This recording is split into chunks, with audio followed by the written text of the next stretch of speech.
Yeah, I've done 25 years of brands and communication and all of that. So I think there are three things that I've taken away from there. And that's what I would actually tweet about. And the first thing is creativity is key. And this is not linked to making an ad or the conventional sense of creativity. But I think creativity is key to every aspect of life. And that's something that I've learned. Okay. And the other thing is about collaboration and not just working, because no one can be as good as everyone. And unless you learn to collaborate, and you will see that big leaders always do this. Unless you learn to collaborate, it is difficult for you to climb up as well as you could have.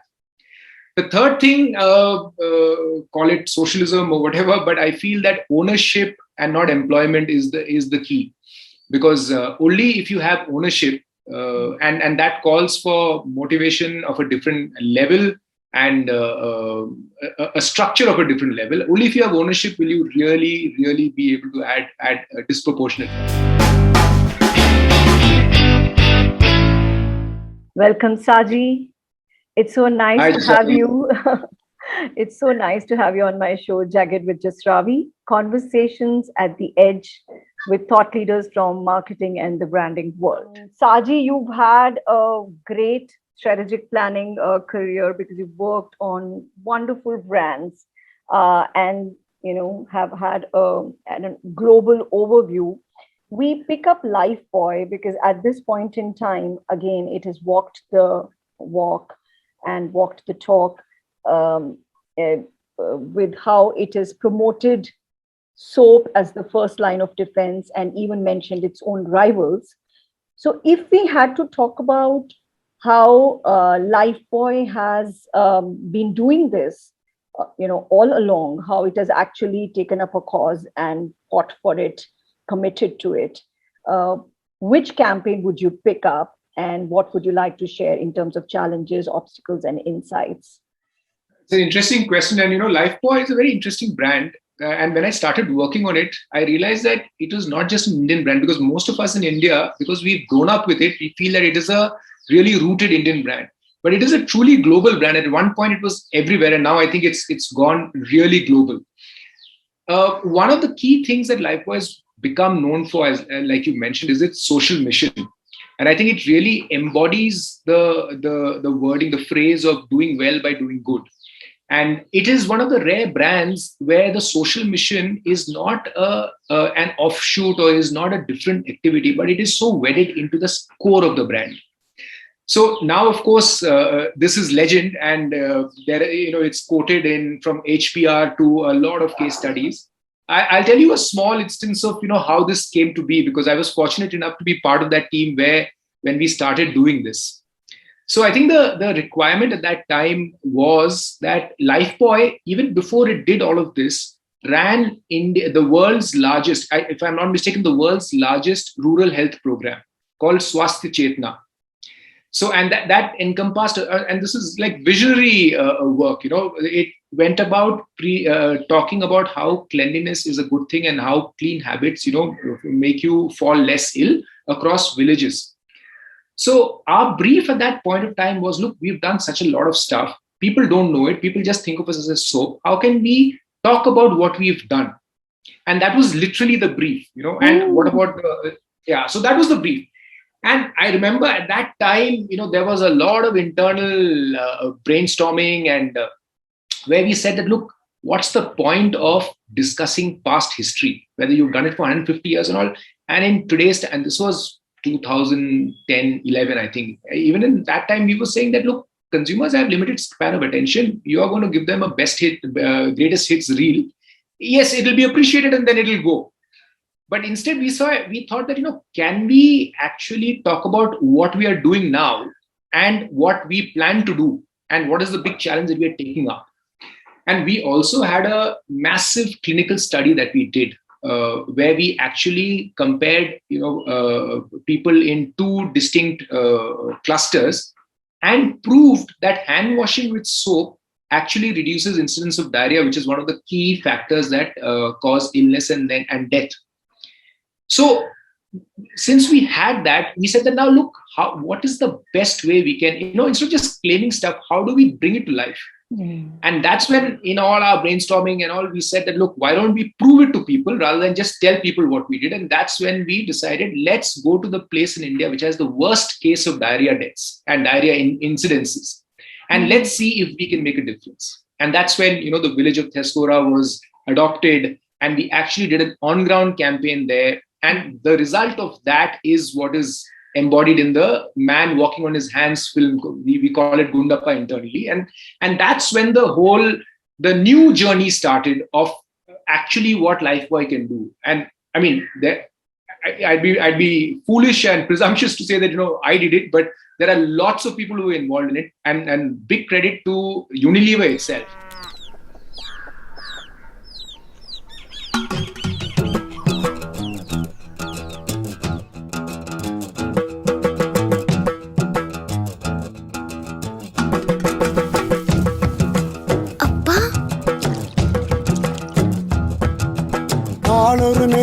பொழுதொரு வண்ணம் என் மகன் வளருகிறான், உள்ளங்களிலே இன்பம் பெருகிட மனதில் நிறைகின்றான், மனதில் நிறைகின்றான்.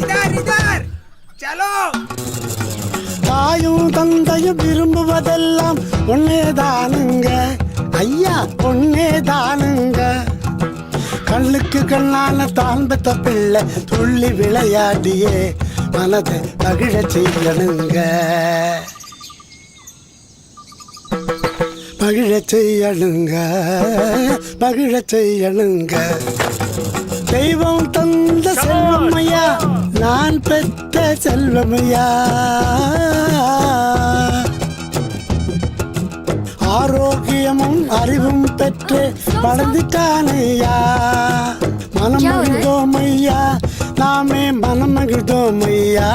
இந்த மகிழ்ச்சியின் வேதனை எதுவும் மறைந்திடும் ஐயா.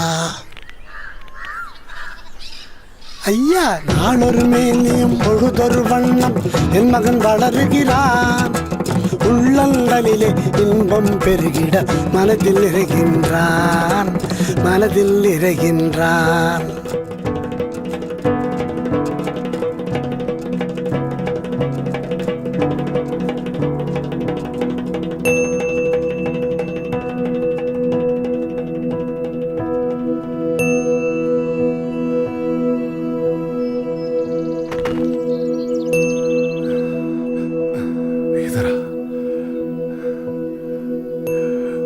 मेरा बच्चा 5 साल का हो गया। इतना सब 5 साल में कौन सी बड़ी बात है? बड़ी बात है मैडम, ये गुंडापा का पहला बच्चा है जो 5 साल की उम्र तक पहुंचा है। क्या?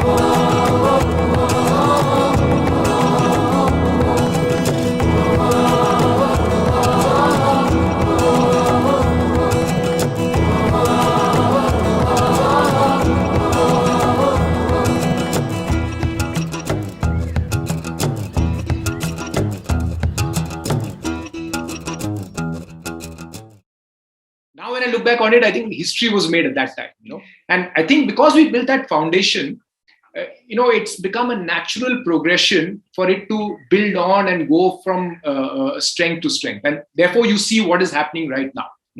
So I think that was a really, really interesting journey that I had. So this is Lifebuoy is one of those brands.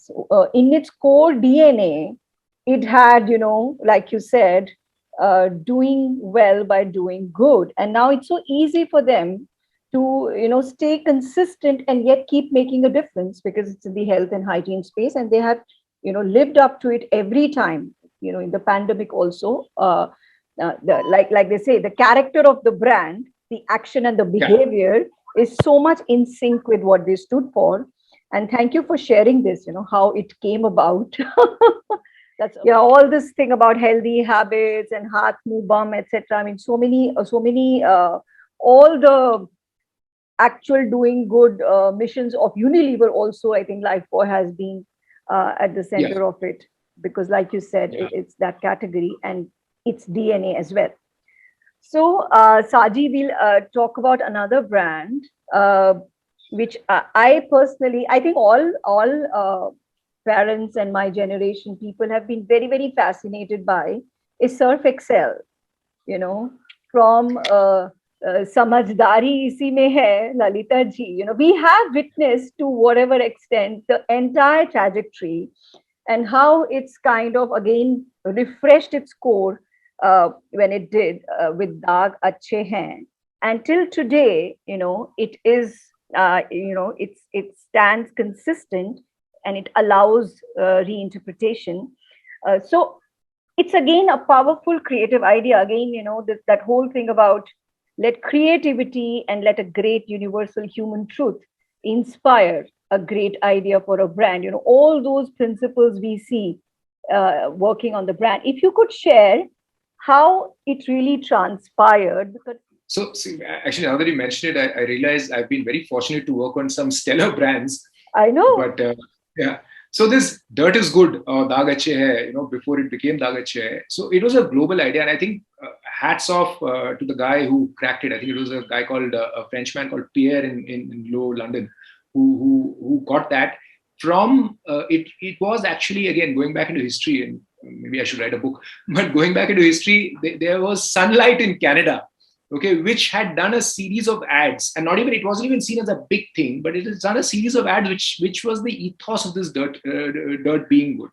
And I think from there, the Low Global team synthesized this and made it into Dirt is Good, which was brilliant, right? It was such a contra thought for a laundry category, which kept on saying dirt is bad and I will clean this dirt and I will clean that dirt and I can clean this dirt better and I have this enzyme and, you know, all the functional messages.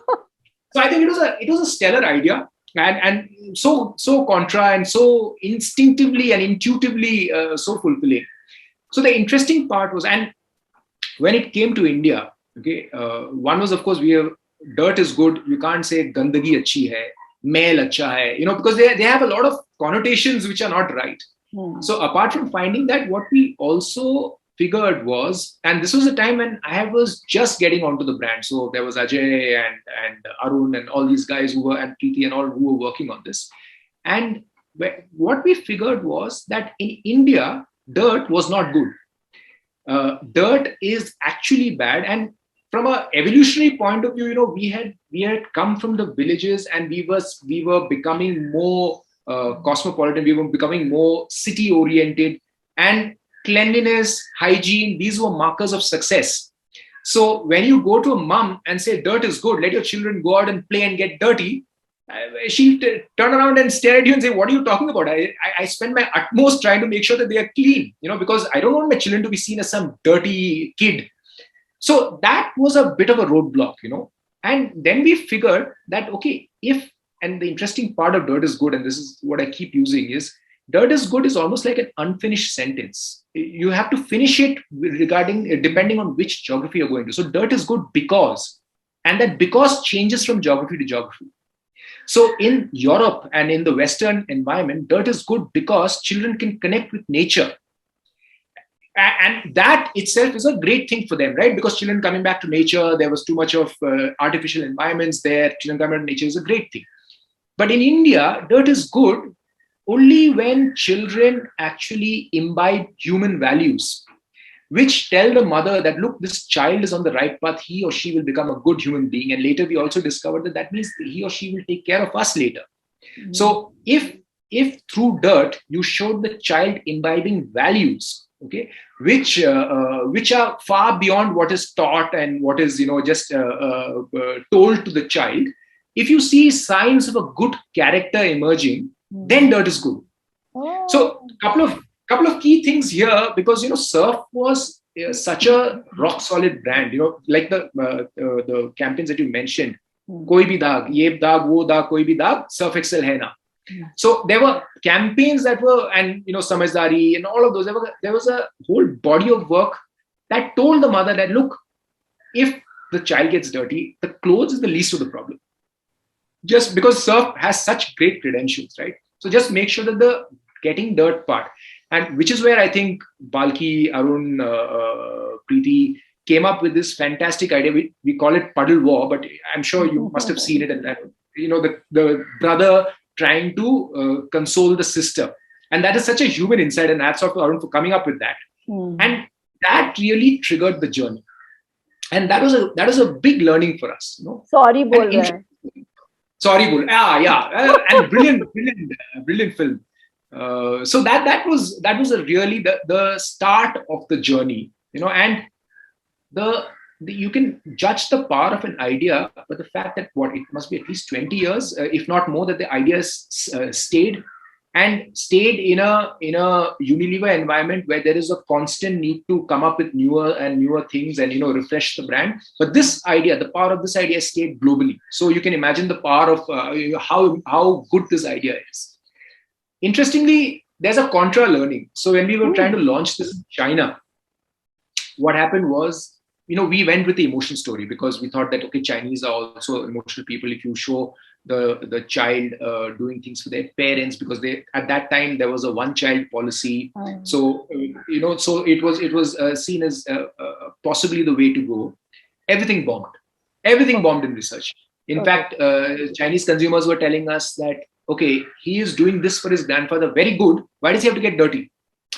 So it was like really almost the opposite of what we were seeing in India. And later we realized that's because we didn't have that strong functional credentials in China. So, and China, it got launched much later, some years later, when the functional credentials were strong enough.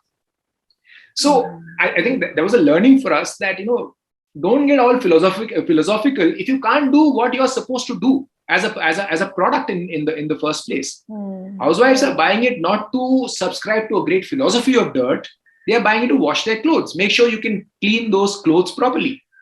And then to differentiate yourself from everybody else who cleans clothes as well as you do, or, comparable, then you get into higher order things. So that was an interesting thing. Yeah. And in all this battle, we also found something in India. Normally laundry advertising was all about, there's a product window, you show a washing shot, like Rin had the lightning coming through. And, there was some, Tide still has Tide has the band going through. So, there was always a demonstration of superiority. You would show very dirty clothes, you would show them sparkling clean. All our dirt is good. Daag, Acche communication. There is not a single product window. There is no washing shot. In fact, there is only getting dirty shots. And interestingly, even then, these ads increased our stain removal scores. So we used to keep tracking, what each ad is doing. Stain removal scores went up the highest with these kind of ads. So just goes to show, if you integrate it really well, you don't have to spell out things for the consumer. And if you have great equity, then you don't have to really, you can take a few things for granted and go to the next step in evolution. So that was a really interesting discovery itself for us. Yeah. Beautifully put in perspective, Saji, because, all these, the brand has its own trajectory, and in their relationship with you, there is a point where they can take on higher meanings. So, it is very, the context, the category relationship and the equity, so many things have to be taken into perspective. And this is one brand where everything went right. So great. Now I have a very different brand in mind, and it's a category also, from hygiene and home care, we are moving to bikes. And I just want to understand again, there is this whole talk about nostalgia. It is understandable the way the lockdown languish makes you yearn for things, but now I'm talking 2018 onwards. And now there's also a postalgia that is being talked about. But let's just stick to nostalgia. And I want to understand, what, because it's not very easy to see this, and it's very interesting how in that time period, Paperboat, Caravan, all these brands came inciting our earlier happier memories and using that to become relevant. So this is a brand, Java, bike that you're going to tell us about, because I know very little. So it vanished in it came in the 60s and 70s, vanished in the 90s, and it's again coming in 2018 using nostalgia, and very successfully. So if you could share, the nuggets, marketing nuggets and things that were taken into consideration to get it. People look back at the past in an idealized way, and especially even millennials and youth, people who haven't even lived that era. That's what we found out. Look, Java was a bike which was there in the 60s and the 70s. In fact, early 70s, it petered out and Yezdi came into being. Now, the guys who are buying it, a large majority of the guys who are buying it are people who were not around at that time. And obviously that's the target, right? The number of people who are 50 plus, and you can't build a brand based on, such a niche. So those guys, why are they buying it? Because it evokes a memory for them of an ideal past. Now, whether it's turbulent times now or whatever it is, but I think there are many triggers to it. One is something that has endured for so long. There is an anchor that you can place on that. And there is this entire trend of retro marketing, how cool it is. It also gives you some kind of rootedness. So I think a mixture of all of these things, and in some way there is a value of showing that, listen, here's something that was there 80 years back, 40 years back, 50 years back, whatever it is. That means I know a little more than you. I have done some research. There is something that I know. So, there are many forces at play here. I think the biggest one that we found was that, look, the past, every age is seen as the golden age 50 years later, right? So this is that's what nostalgia is about. And in fact, there's a Woody Allen movie. I think it's Midnight in Paris, where this guy finds a way to time travel. And every age he goes to, he thinks that this is the golden age. Then the person there tells him that, oh, but 30 years ago, that was the golden age. So I think that's the power. And of course, Java has done and is doing phenomenally well because of that outstripping demand in far excess in supply. So I think that was really interesting. And of course, it's a great bike, and bikes are something that I really love. So it was an easy choice to make. Very interesting. Okay, so another aspect of your career, Saji, that you've been an ad veteran and then you switched sides. So from the other side, what did you see? So interestingly, the real big contribution that agencies can also make is, look, like I said, I'm buried in the category. Yeah. Even if I want to, there is limited time I have to look outside. But the agency, because they are involved with so many brands, has a brilliant overview. What's happening across categories? What are consumers doing outside of just buying bikes? That same consumer, what is he doing with watches? What is he doing with electronics? What is he doing with, toiletries? Whatever other. How are consumers moving? How are consumers evolving? What are the bigger trends? And how impact us? Now, if you can bring that wealth of knowledge in, then, you tick all the check boxes. It's proactive. It's more than, and the biggest grouse any client will have is that, oh, he's just done, or they have just done what we've told them to do. After a while, you need that extra excitement. So these are the things that the agencies can really play a great role in. And execution. Come with an idea, but if you can come with an idea and say that, look, here is the way to execute it, that idea is sold. If the idea is sold, it's given to you immediately to execute. But if you come with an idea where we have to figure out the execution, unless it's really core to us, okay, it will get sidelined, because there are 100 other things happening. There's some customer issues, there's some dealer issues, there's something else has to be done, because then there is limited manpower at the end of the day. So I think execution is key, and if you can come with cross-category knowledge and inform us and tell us what else to do, challenge us on that. I keep saying us, but I'm no longer there. But if that, I think if an agency can do that, that's a winning combination. At least from my limited 18, 19 months on the other side. At least that's what I understood. Yeah, very interesting, because then the client can have a very deep perspective, a broader appreciation of this rounded view of the individual, because their behavior in other categories also is known, and then the depth of understanding of that category they anyways have, so it puts things in perspective. Very interesting. And the execution, could you take an example, like an idea as a communication idea, and execute it to some extent, or just show how you'd go about it, so like you've thought it through? So see, the simplest thing is, if you present a film or a piece of creative, we know that you can execute it, right? Because that's your core competence. But if you come with, let's say, a community idea, for example, now if I have to create a community, if you just leave it at an idea, it's a great idea, but there is hell of a lot of work involved in creating that community.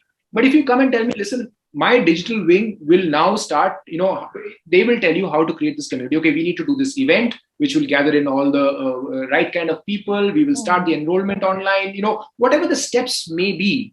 If I can see there is a way to do it, then I'm far more willing to buy into the idea. Others, I see a great idea, but, I have 10 other priorities. How will I, or you have to tell me that, look, in all your 10 priorities, how this idea can actually help solve 3 of those, 4 of those, 5 of those. Then I will also put in that effort. So now, so like you just said, you're not there. So what's next for Saji? So I have now very modestly founded something called Fighting Fit Brands. And why Fighting Fit? Because I have been a firm believer of fitness and athletic ability for a very long time. And I've tried desperately to stay that way as well. So I thought, brands we keep personifying brands, right? Brands have persona, brands have a world, brands have character, archetype, all of that. Yeah. So, well, if you want to do that mirroring to human beings, and you see, personalities that you portray as brands. So I thought that one of the key things that human beings need to do is stay fit. So why brands also need to stay fit, and therefore Fighting Fit Brands. So Okay. So that's the philosophy. And what I try to do is, so what I try and do is, from strategic input in terms of the big picture, which is your vision, your key goals that you need to set up, to drawing up a marketing calendar, to strategic communication initiatives, all of those things. From whatever I have learned and whatever mistakes I have made, I try and make sure that my clients don't make those. So that's how it started. So that's how Fighting Fit Brands came to be, and I hope the listeners will check it out. So best wishes from Jagged with Just Ravi.